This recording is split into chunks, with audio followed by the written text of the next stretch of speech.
Bienvenue à tous dans ce nouveau numéro de Direct Grand Débat, direct parce que vous nous suivez dans le monde via Canal Plus au 346 et sur d'autres plateformes dans le monde. Vous nous suivez en direct de Kinshasa, capitale de la République démocratique du Congo. Grand parce que nous recevons des grandes figures qui commentent, qui critiquent, qui analysent, qui réfléchissent autour de grandes questions d'actualité. Ce jour, c'est peut-être le dernier numéro pour nous de passer avec des figures importantes dans le monde du travail. Il s'agit de la délégation syndicale aux affaires étrangères, bref, du secteur diplomatique. Quant à ce, nous recevons M. Claude Chimpanga, il est président de la délégation syndicale aux affaires étrangères. Nous avons M. Évariste Osamalo, il est au secrétariat à l'intégration régionale. Et enfin, M. Michel Mokambia, lui est au secrétariat technique à la francophonie. Somme toute, il forme ce qu'on appelle le secteur diplomatique. 2022 qui s'achève, nous sommes en décembre, c'est l'heure de l'inventaire, l'heure du bilan. Nous en saurons ce qui a marché, ce qui n'a pas marché aux affaires étrangères, bref, dans le secteur diplomatique avec nos invités. Déjà sur ce plateau, à qui j'ai dit bienvenue, je commence par vous, M. Claude Chimpanga, président de la délégation syndicale aux affaires étrangères. Merci beaucoup, monsieur le journaliste. Monsieur Évariste, bienvenue. Merci beaucoup. Merci vous êtes vraiment au secrétariat à l'intégration régionale. Bien sûr que oui. Monsieur Michel, bienvenue. Merci, vraiment, je suis très ému de me saluer encore. Vous êtes au secrétariat technique à la francophonie. Ah oui. Et alors je commence par M. Claude Chimpanga. Comment vous allez? Nous allons bien. Le passeport. Enfin, un nouveau marché? Oui, le passeport, un nouveau marché. À l'issue de ce processus qui a été lancé, nous avons un nouveau marché, ce sont les Allemands et à travers sa firme Dermalog qui va produire dorénavant les passeports biométriques pour les Congolais que nous sommes. Alors, qu'est-ce qui a milité en faveur de cette firme allemande? L'offre était générale, était lancée. Pourquoi avoir retenu que cette firme allemande? Oui, le processus était bel et bien suivi. Par le service de passation de marché public. Et à l'issue de toute cette procédure, sur 22 entreprises qui avaient souscrit, et le mieux offrant et objectivement a été Dermalog qui est sorti vainqueur. Alors aujourd'hui, que peuvent attendre les Congolais de ce nouveau contrat de production de passeports? Oui, ils doivent s'attendre à un service de qualité parce que nous savons que les Allemands sont vraiment organisés et cette firme, pour votre information, fabrique aussi des passeports de beaucoup de pays donc, et les sérieux qui caractérisent cette entreprise, nous croyons fermement qu'ils vont nous rendre un service de qualité et les Congolais requérants ou demandeurs de passeports trouveront vraiment satisfaction par rapport à tout ce qui sera comme contenu de ce contrat qui doit être signé avec la République démocratique du Congo. Alors avant de vous quitter, pourquoi l'hôtel de monnaie de la RDC ne parvient-il pas à prendre en charge cette production de passeports biométriques? Jusqu'à quand? Oui, l'hôtel de monnaie était aussi l'un des souscripteurs, mais à cette étape, je ne saurais pas vous dire pourquoi il n'a pas pris part, d'autant plus que le processus a été lancé. Et le mieux offrant, on a trouvé que c'était Dermalog qui a gagné le marché. Parce qu'il y a d'autres paramètres dont il faut tenir compte dans la production de ce passeport, paramètres financiers, paramètres socio-économiques, disons. Claude Chimpanga, je rappelle à ceux-là qui viennent de se joindre à nous que vous êtes président de la délégation syndicale au ministère des Affaires étrangères. Le temps de retrouver M. Michel Mokambia, lui au secrétariat technique à la francophonie. Comment se porte le secrétariat technique à la francophonie? 2022, qu'est-ce qu'a été le secrétariat technique à la francophonie en termes de conditions socio-professionnelles des agents? Ah oui, monsieur le journaliste, merci de m'avoir encore accordé la parole. Nous sommes les défenseurs des agents. Oui, s'il faut faire l'évaluation de la situation socio-professionnelle des agents, en termes, c'est-à-dire annuellement, là, il faut être honnête. Il faut être honnête. Nous avons les volets positifs et les volets négatifs. En ce qui concerne les volets positifs, on a constaté quand même des avancées. Des ministres actuels qui vient entrer, qui vient d'être en possession avec notre service. Il a arraché un terrain pour construire des maisons là où les services du ministère de l'intégration régionale vont commencer à travailler et exécuter, faire le service de l'État. Mais en ce qui concerne le volet négatif, là, je pense que les conditions socio-professionnelles des agents, en ce qui concerne la place pour bien travailler et pour servir l'État, il se pose un problème. Il se pose un problème que les agents sont sous les arbres. Alors, voyons voir, le ministre est en contact avec les partenaires traditionnels qui vont faire en sorte de construire des bâtiments pour, c'est-à-dire faire exercer les services de l'État. C'est un peu ça. Mais d'autres éléments, je suis à votre disposition. Dès que je vous reviens. Le temps de retrouver monsieur. Je vous retrouve monsieur Michel Mukambia. Je rappelle que vous êtes du secrétariat technique à la francophonie. Le temps de retrouver monsieur Évariste Osamalo, excusez-moi d'avoir écorché votre nom. Vous êtes du secrétariat à l'intégration régionale. Comment ça s'est passé chez vous? 2022 qui s'achève dans quelques jours, c'est l'heure du bilan, c'est l'heure de l'inventaire.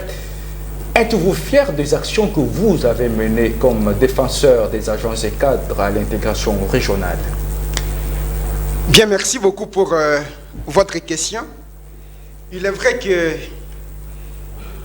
à chaque fin de l'année, il est toutefois normal pour tout parent responsable d'évaluer ce qu'il a réalisé et de regarder, disons, tout au début de l'année, il y a d'abord un cahier de charges qui est élaboré et en fonction de ce cahier de charges, on évalue à la fin de l'année, étape par étape, qu'est-ce qui a été réalisé et qu'est-ce qui reste encore à être réalisé. Raison pour laquelle, comme ce sens quand même, ou bien ce sens, disons, de redevabilité nous oblige quand même aussi de parler de ce qui a été fait. De rendre compte. De rendre compte quand même aussi à nos compatriotes ou à nos agents qui nous ont mandatés et à qui nous parlons à leur nom, de ce qui a été fait et de ce qui reste encore à faire. Et donc là-dessus, il n'y a pas de démagogie à faire. Nous sommes censés quand même aller droit au but et dire réellement ce que les agents ont palpé. Dites-nous réellement, en allant tout droit au but, ce que vous avez fait. Non, non, franchement, moi je n'ai pas la langue de bois. Je n'ai pas la langue de bois. J'ai dit... Tout a été rose à l'intégration régionale. Non, dire que tout a été rose, ça c'est le discours des flatteurs. Et je ne suis pas vraiment de cette école. Qu'est-ce qui a marché réellement en 2022 à l'intégration régionale? Une très bonne question. Vous connaissez que l'intégration régionale, d'autant comme la plupart le voient, c'est un jeune ministère. Et c'est un jeune ministère où il y a beaucoup vraiment à réaliser au sein de ces ministères. Entre autres, il y a un problème de locaux pour les agents, il y a un problème de transport, c'est-à-dire la voie de mobilité pour les agents, les transports, il y a un problème du cadre organique qui est censé quand même être revu. Il y a un problème aussi de la promotion en grade des agents. Il y a un problème aussi, le problème d'ailleurs épiné, c'est des NP, les agents qui ne sont pas payés. Il y a un problème aussi de chefs de foyer qui ont été promis en grade, mais qui jusque-là sont en train de toucher en dessous de leur grade. Vous comprenez qu'il y a autant de problèmes et nous, comme délégation syndicale, nous avions vu le ministre, nous avons posé ces cahiers de charges entre ses mains pour qu'il voie comment répondre quand même aux déshydratats de ces agents qui sont en train de travailler au nom et au compte de l'État. Mais réellement,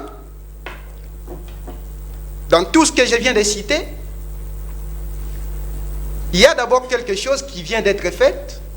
Il y a l'acquisition quand même du terrain pour la construction de l'immeuble où abritera les services de l'intégration régionale, voire même les cabinets.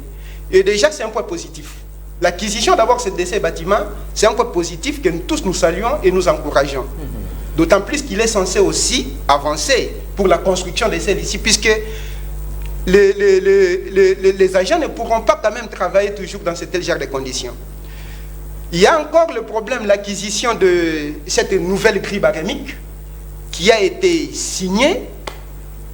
Ça aussi, c'est un point positif. Nous l'avions quand même eu, mais qui peine encore à s'exécuter. Donc, monsieur Évariste, oui. Sur 10, vous vous donnez combien de vos actions durant l'an 2022 qui s'achève dans quelques jours, de par vos actions, de par les résultats obtenus? Sur 10, vous pouvez vous estimer à combien? Plus que la moitié, moins que la moitié? Oui. Bon, réellement, il est pour moi difficile de parler en termes de quoi satisfaction. Mais réellement, puisque c'est difficile de dire que nous sommes satisfaits. Jusque-là, vraiment, le verre est à moitié plein. Je vous reviens. Monsieur Évariste Osamalo, vous êtes du secrétariat technique à l'intégration régionale.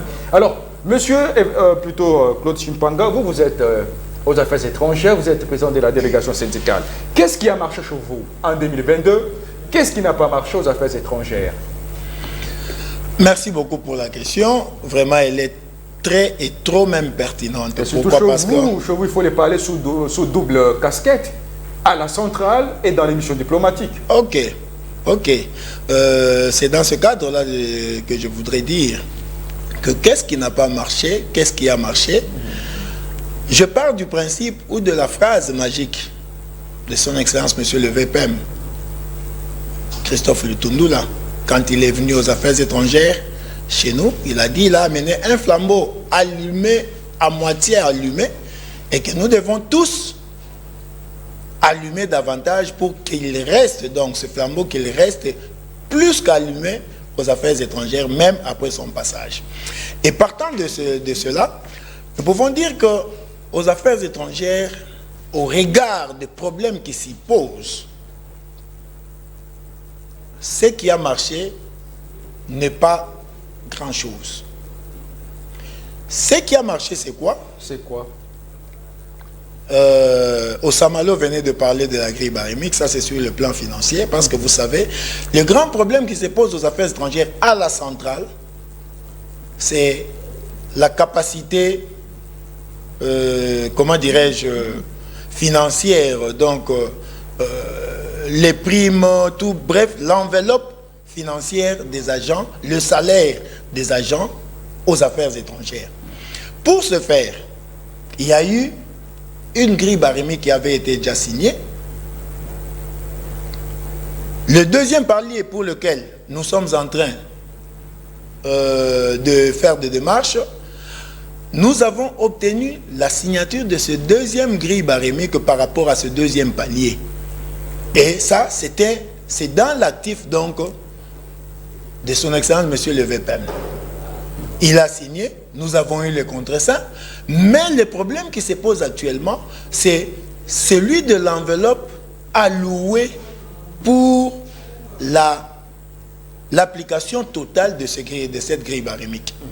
Comme vous le savez, nous l'avions dit la fois passée, sur 65 milliards pour les affaires étrangères, bien sûr, seulement, nous n'avons eu que 17 milliards, qui représentent à peu près 17 ou 26% si mes calculs sont bons. Alors, je voudrais qu'on puisse recadrer les choses. Oui.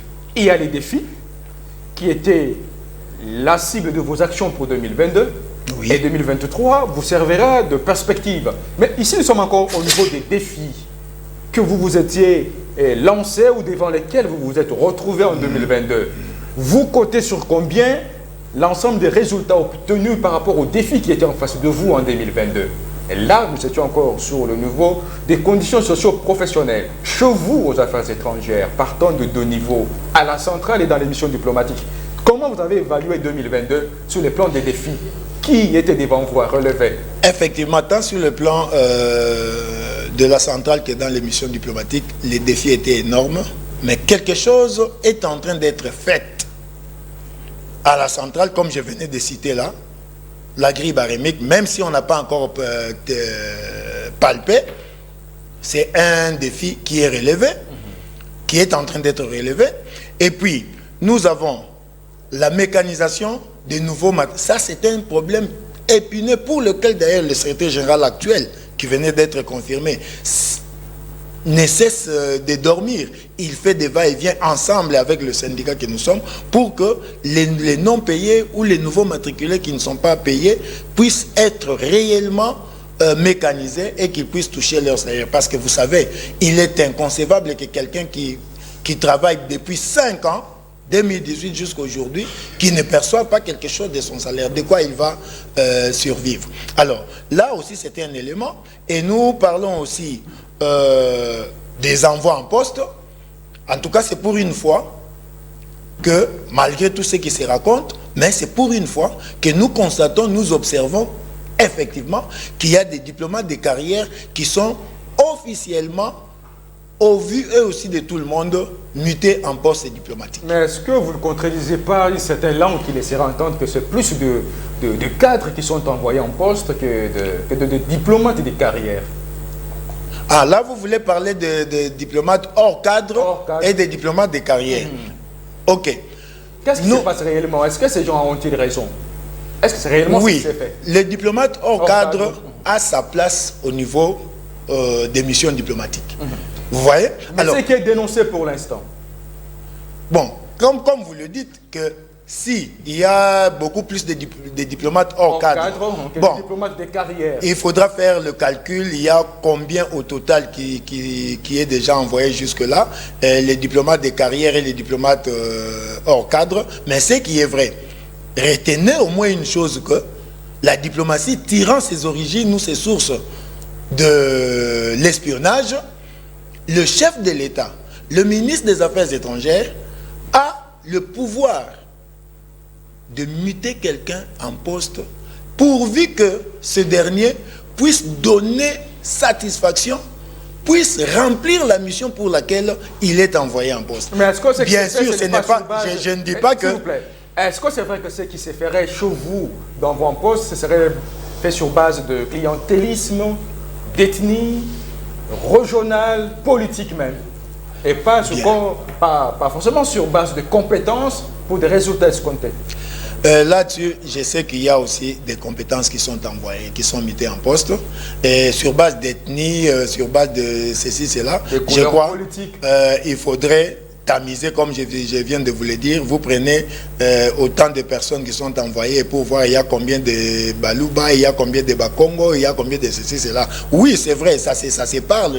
Vous pouvez avoir fait peut-être vos recherches, ou je ne sais pas moi, mais que je ne pourrais pas ici sur le plateau confirmer. Mais ce que je sais, il y a en tout cas la majorité d'agents, qui est envoyée en poste diplomatique. Je veux vous revenir.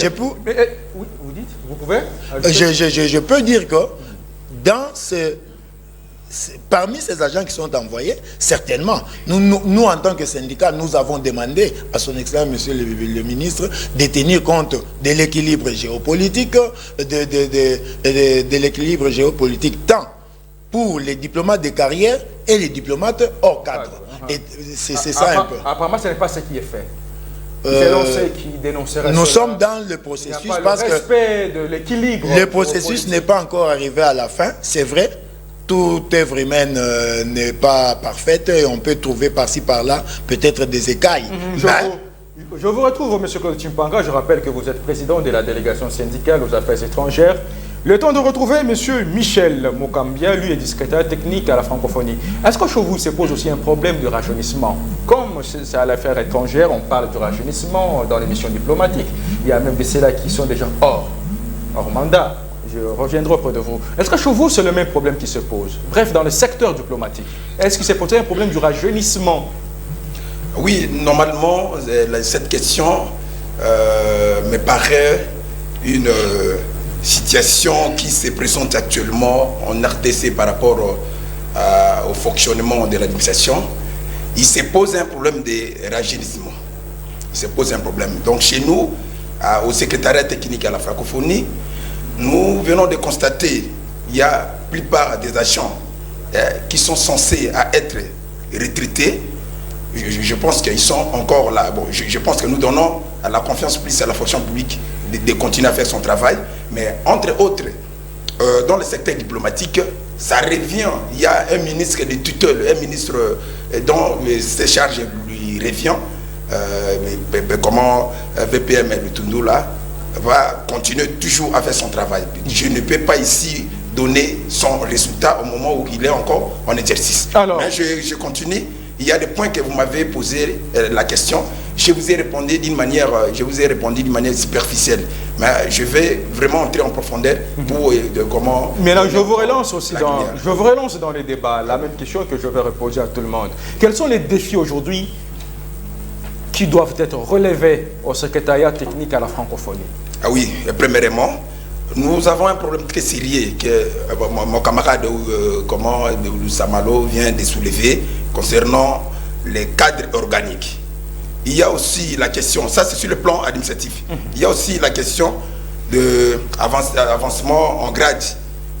Un agent qui fait 305 ans, 4 ans au-delà même, il n'arrive même pas à bénéficier d'un avancement en grade ou bien avoir un grade supérieur par rapport à sa durée. Parce que le statut est là, le statut nous donne l'orientation que non, un agent qui fait 3 ans déjà, il a droit à bénéficier à l'avancement de grade. Mais en dehors de ça, il se pose aussi un problème sur le plan rémunératoire.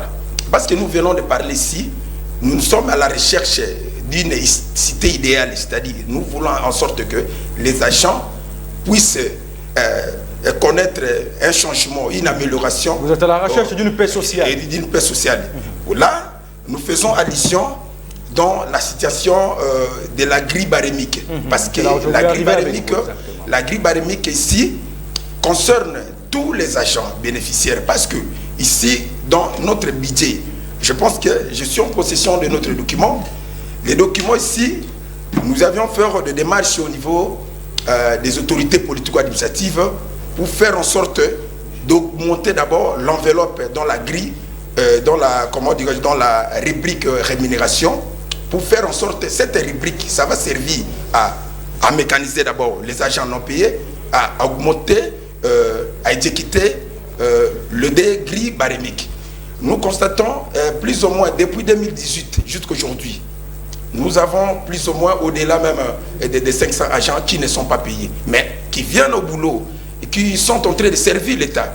Or, la première des choses, dans une meilleure organisation, on cherche la motivation. La motivation dont nous faisons allusion ici, faisons en sorte, nous donnons comment notre position auprès de nos autorités de tutelle, de répondre favorablement à cette question primordiale de mécaniser les agents et être en contact avec le budget, parce que nous sommes dans le secteur, nous faisons aussi la mobilisation des ressources extérieures. Nous avons le droit de bénéficier aussi avec tous ces primes, avec tout ce qui nous revient comme la rétrospection. C'est un peu ça, les agents sont non payés et encore pour l'exécution de la grille barémique. On a constaté l'enveloppe qui a été accordée pour le secteur diplomatique, ça ne concorde pas pour prendre en charge la grille barémique pour l'exercice budgétaire 2022. Le document 23. Ici, 2023, le document ici, nous avons écrit à l'autorité, c'est-à-dire budgétaire, là nous faisons allusion au Parlement, entre autres, nous avons écrit le président de l'Assemblée nationale, et alors, copie transmis copie pour information à toutes ces autorités, en commençant par le président de la République jusqu'à la direction de la paix, de faire en sorte d'exécuter cette grille barémique en 2022 selon ce qui a été convenu à la direction de la paix entre les banques syndicales du secteur diplomatique et la direction de la paix. On respecte quand même les textes. Les textes ici posent un problème. On doit respecter les textes légaux. Okay. Je vous retrouve, monsieur Michel Mokambia. Vous êtes du secrétariat technique à la francophonie. Alors, monsieur Michel Osamalo, vous êtes du secrétariat à l'intégration régionale. Qu'en est-il réellement de cette fameuse grille barémique? Ok, bien, merci beaucoup pour cette question. la situation qui concerne la nouvelle grille barémique.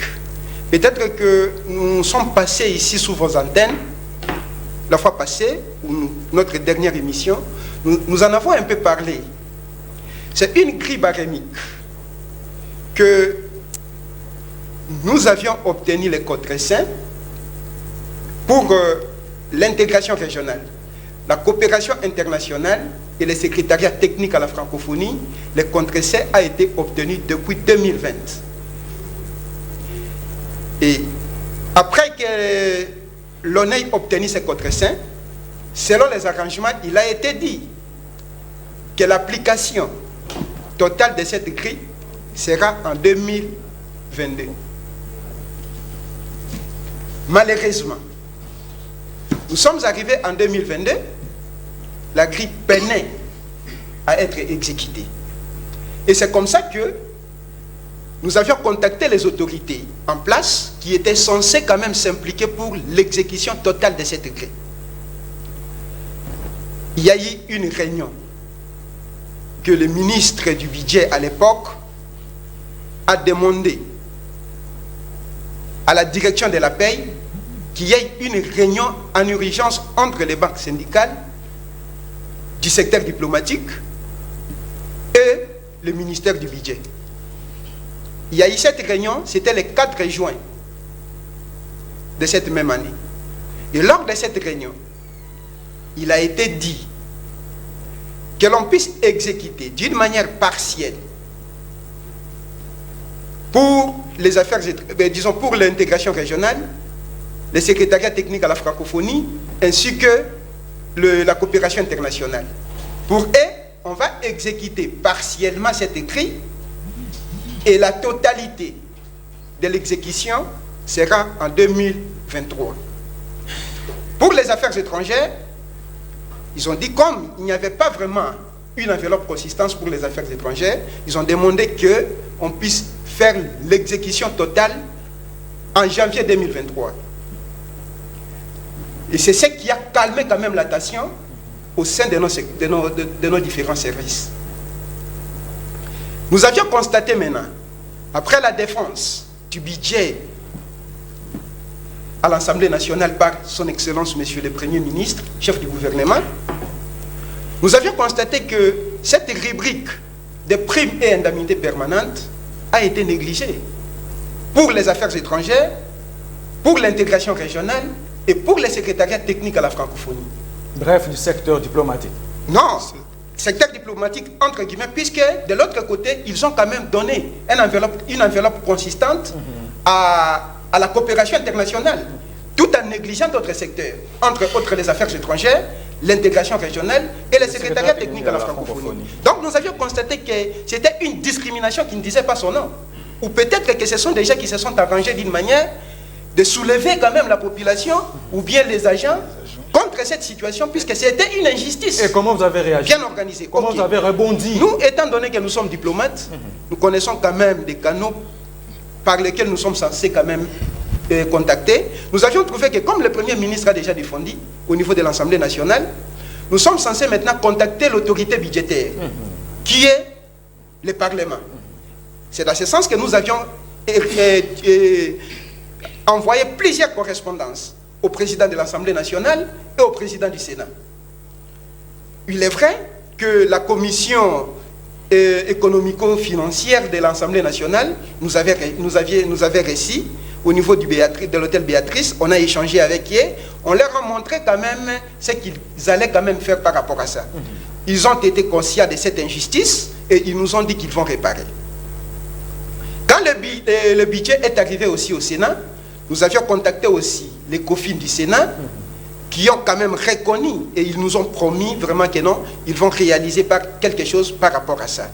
Ok, nous sommes contents si ils ont réalisé, mais il y a quelque chose encore qui bloque, puisqu'ils peuvent augmenter cela, mais nous, selon notre arrangement et les accords que nous avions signés avec le budget, l'exécution de cette grille est bien typifié qu'à janvier 2023, cela est censé être exécuté. Donc, d'où nous sommes en train de tirer désormais, une la sonnette d'alarme. perspective, les challenges avec vous, c'est l'exécution de la grille C'est maintenant l'exécution de au mois cette de grille. janvier 2020. Normalement, c'est à janvier de cette année 2023 qui commence que cette grille est censée s'appliquer. Dans les cas contraires, je vous dis qu'il y avait des tensions, mais nous, quand même, nous voyons quand même comment calmer toujours la population, disons la base, les agents, pour leur demander que nous sommes en train de négocier et que le gouvernement actuel, nous avons confiance en lui, puisque c'est un gouvernement entre parenthèses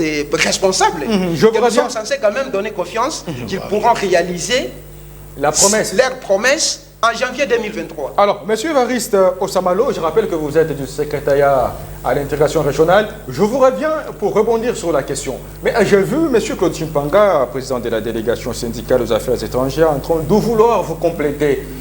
Qu'est-ce qui manque? La volonté ou les moyens d'exécuter la grille barémique?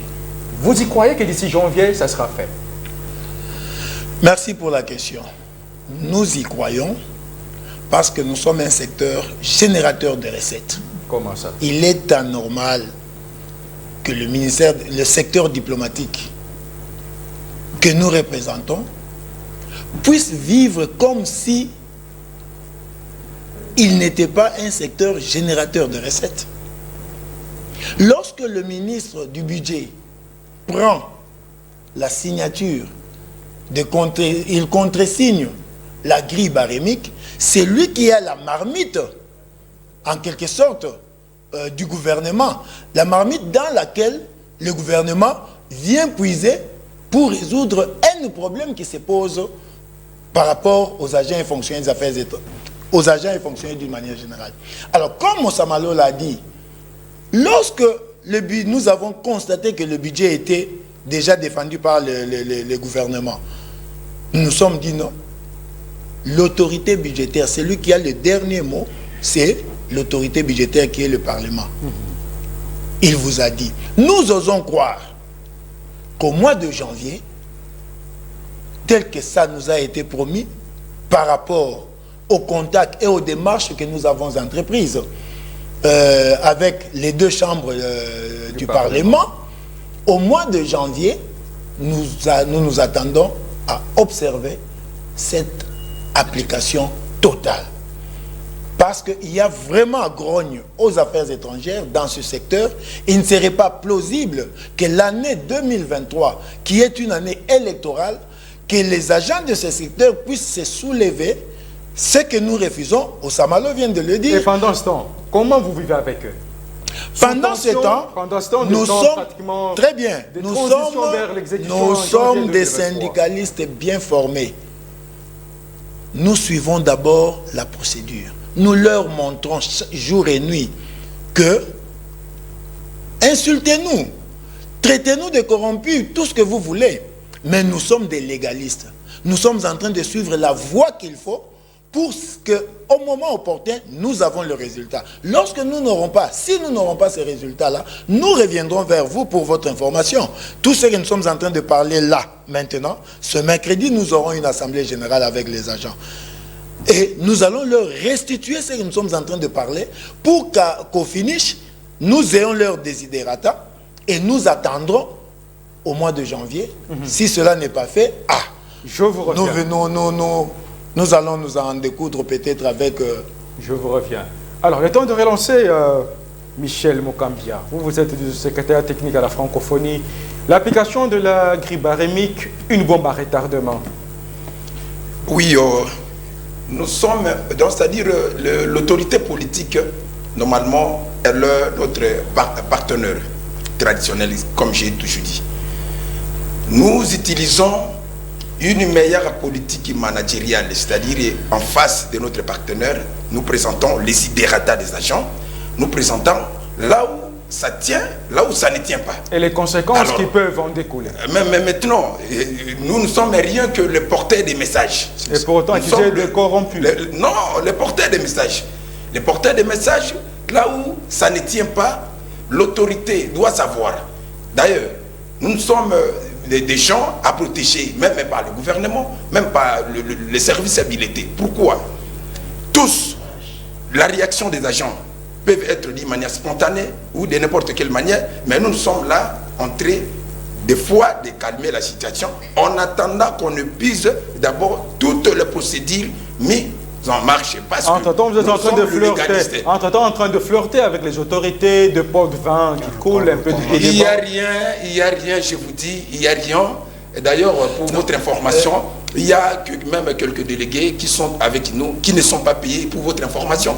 Et donc, je vous dis la vérité. Donc, c'est vraiment, c'est un apostolat. Donc, le travail que nous assumons aussi, c'est un travail philanthropique. Mais, voyons voir l'autorité budgétaire sur le Parlement. Nous avions eu le contact avec l'Assemblée nationale à travers sa commission économique et financière et aussi le Sénat. Nous attendons les résultats que les deux chambres vont apporter pour l'intérêt général du secteur. S'il vous plaît, je vous relance avec une question précise et concise. Merci. Dans vos démarches, dans vos contacts avec les deux chambres du Parlement, êtes-vous convaincu que d'ici janvier 2023, l'affaire sera faite? Ou vous avez senti une certaine lourdeur? Non. Vous êtes un meneur d'hommes, vous êtes un défenseur. Personnellement, en balançant le pour et le contre de toutes les démarches jusque-là, restez-vous optimiste ou bien pessimiste? Camarade vient de dire tout à l'heure là, c'est-à-dire nous sommes bien préparés et nous avons eu des formations appropriées. C'est-à-dire devant les partenaires, vous pouvez voir un partenaire qui se présente avec des bons langages. Mais ce qui est très important ici, de présenter des preuves matérielles. Ce qui a été fait, qui nous présente les contenus et après cela, nous allons rendre le contenu devant la base. Je vous reviens. Je vois. Monsieur Varis avait complété, oui? Oui. Normalement, le problème est lequel? C'est quoi le problème? Oui. Il y a un manque de confiance entre les partenaires que vous êtes et l'autorité budgétaire? Non, il est difficile que nous ayons ce manque de confiance. Puisque s'il y a maintenant manque de confiance, on ne saura plus collaborer. Ce sont nos partenaires. Alors, à quel niveau aujourd'hui des décrets de collaboration vous vous trouvez en termes de démarche entreprise pour obtenir l'application de cette grille barémique au mois de janvier 2023? Oui, ce qui est vrai, ce que maintenant nous sommes en train d'attendre, c'est l'application de cette grille barémique au mois de janvier 2023. Nous ne sommes pas en train de parler de l'année 2023, mais nous sommes en train de parler du mois de janvier 2023. Ma question aussi est celle-ci. Dans quelques jours sera le mois de janvier 2023. Oui.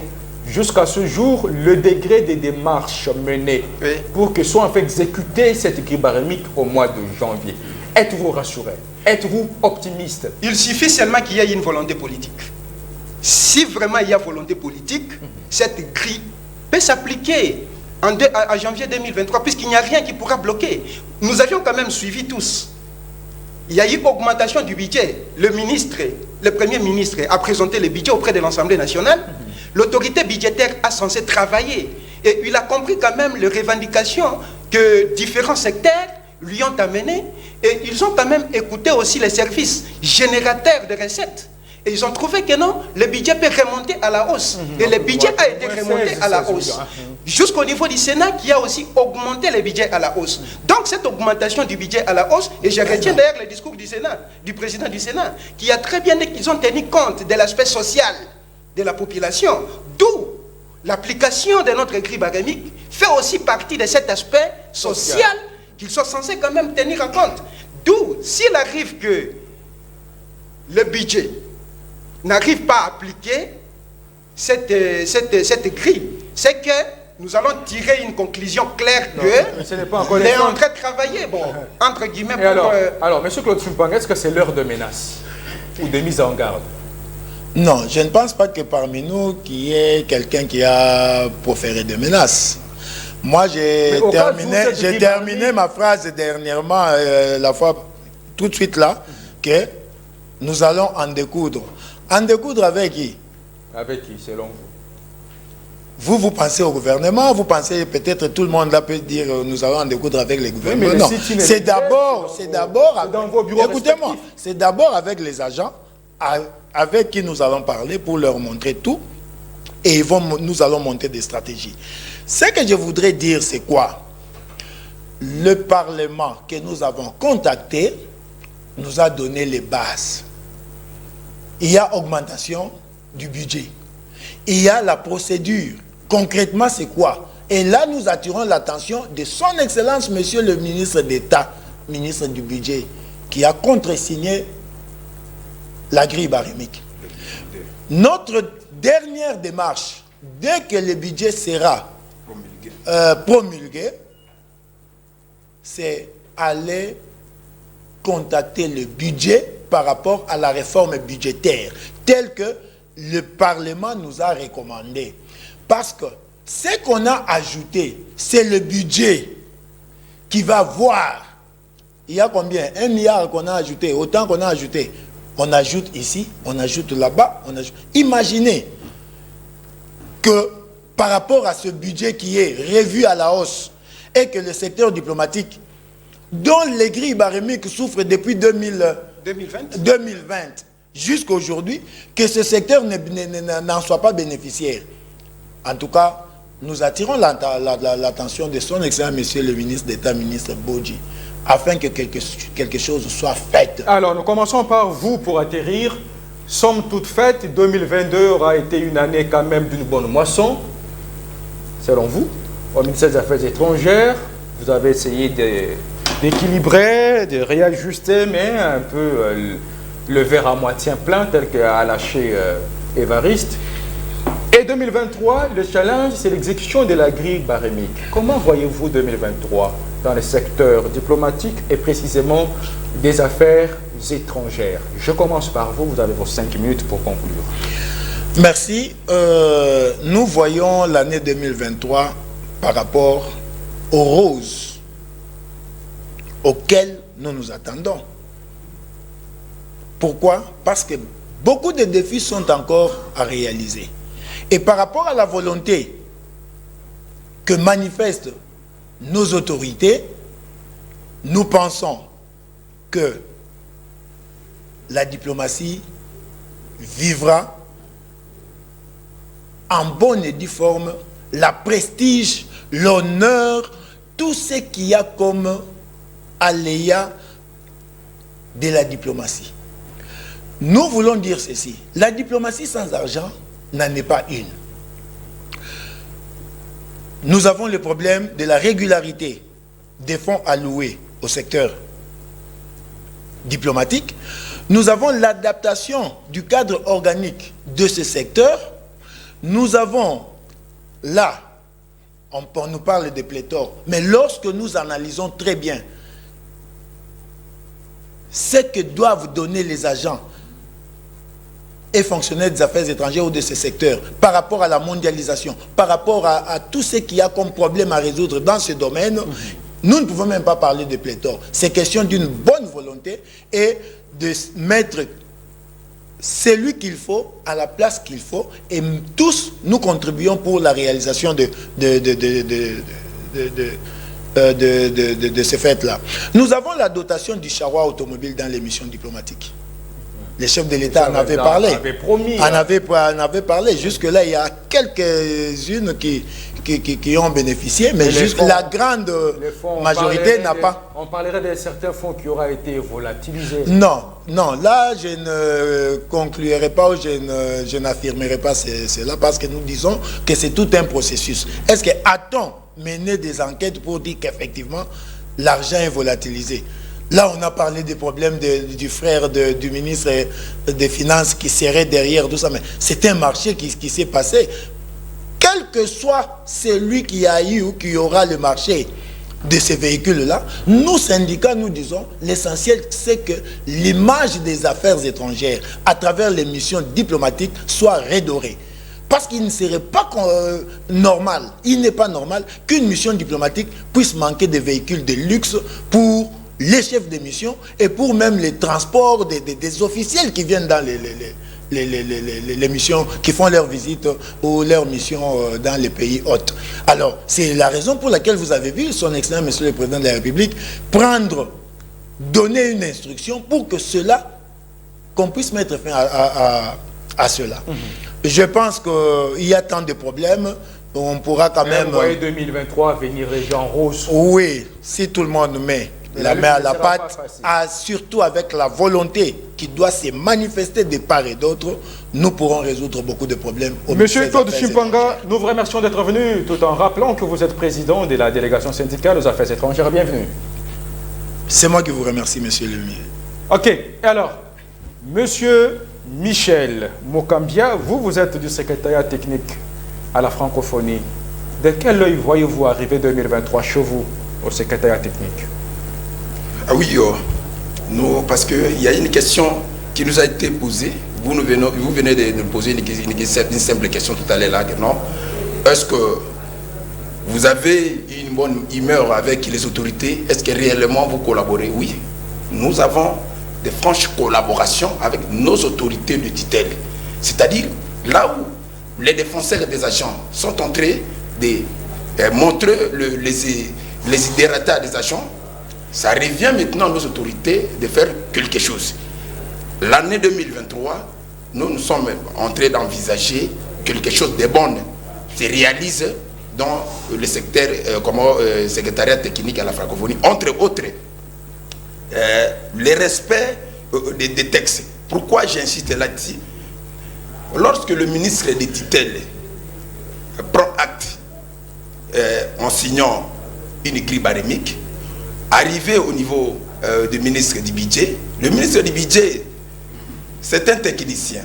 Avant de mettre la signature de acte d'engagement sur un document, je pense qu'il y a eu un travail des experts qui ont travaillé. Ils ont vu, il y a la liquidité qui va prendre en charge cette grille. Mais pourquoi cela doit encore prendre le temps? Ça prend le temps, pourquoi? Il faut suivre d'abord la vision du chef de l'État. La vision du chef de l'État est d'améliorer le secteur diplomatique. C'est là où nous sommes, nous sachons et puis nous avisons l'année 2023. Il y aura d'abord l'exécution de la grille barémique au mois de janvier. C'est que nous espérons, nous donnons la confiance aux autorités et autres pour aller de l'avant. Là, vraiment, je suis conscient et je suis aussi... Merci d'être venu. Merci. Monsieur Michel Mokambia, je rappelle que vous êtes du secrétariat technique à la francophonie. Alors, monsieur Évariste Osamalo, vous êtes du secrétariat à l'intégration régionale. Que dire aux agents de votre secteur que vous suivez à l'instant? Comment ils peuvent espérer l'arrivée de 2023? Bien, merci beaucoup. Ce qui est vrai, nous venions de finir l'année 2022. Nous sommes déjà à la fin de cette année. Tout agriculteur, après qu'il ait semé, il attend la moisson, et après la moisson, il évalue ce qu'il a semé par rapport à ce qu'il a récolté pour savoir s'il y a eu avancée ou il y a eu redressement. Mais de notre côté, après que nous ayons quand même évalué ces bilans, nous avions trouvé qu'il y a encore beaucoup à faire pour l'année 2023. Réellement, par rapport à notre cahier de charges, il y a encore beaucoup à faire pour l'année 2023. D'où nous sommes en train de demander à ces autorités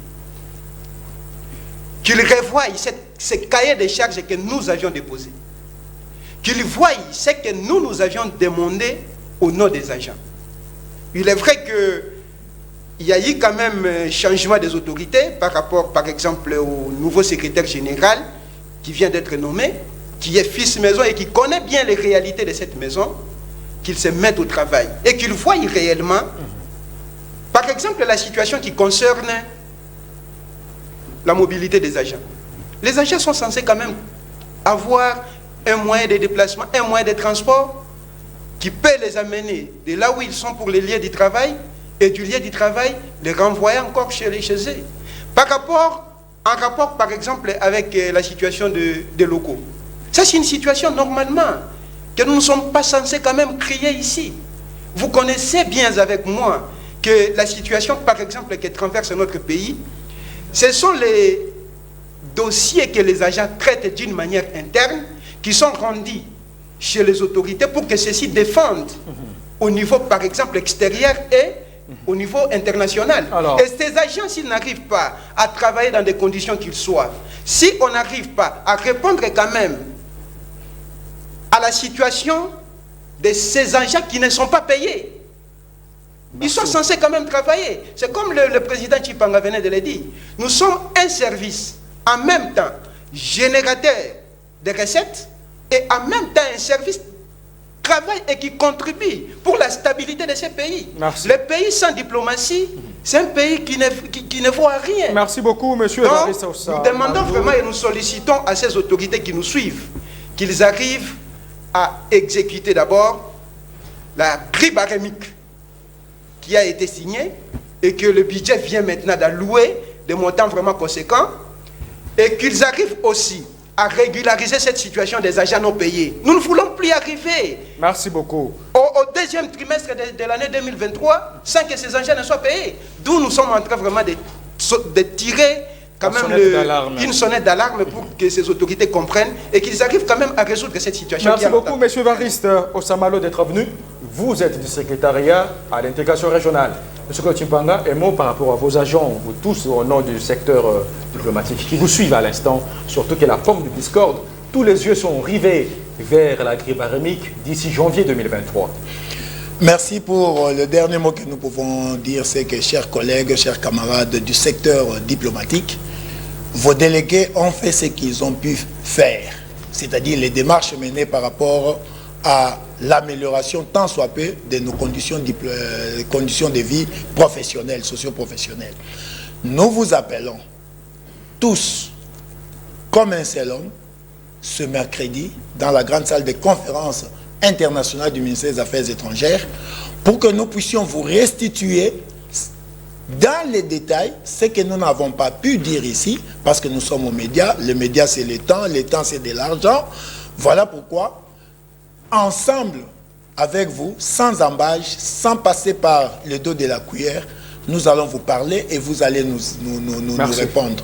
Venez le mercredi à 12 h, nous allons échanger entre nous pour arrêter d'autres stratégies en attendant l'application de cette grille barémique. Merci beaucoup, M. Kotimpanga, d'être venu. C'est moi qui vous remercie. Président de la délégation syndicale aux affaires étrangères. M. Évariste Ossa Malo, du secrétariat à l'intégration régionale. Monsieur Michel Mokambia, du secrétaire technique à la francophonie. Je vous remercie. Tous du secteur diplomatique. C'est la fin de ce magazine Direct Grand Débat. Merci à vous tous qui nous avez suivis dans le monde. Les prochains invités sur vous. Entre-temps, chacun et à vous tous, excellente suite de programmes sur nos antennes. Et à plus.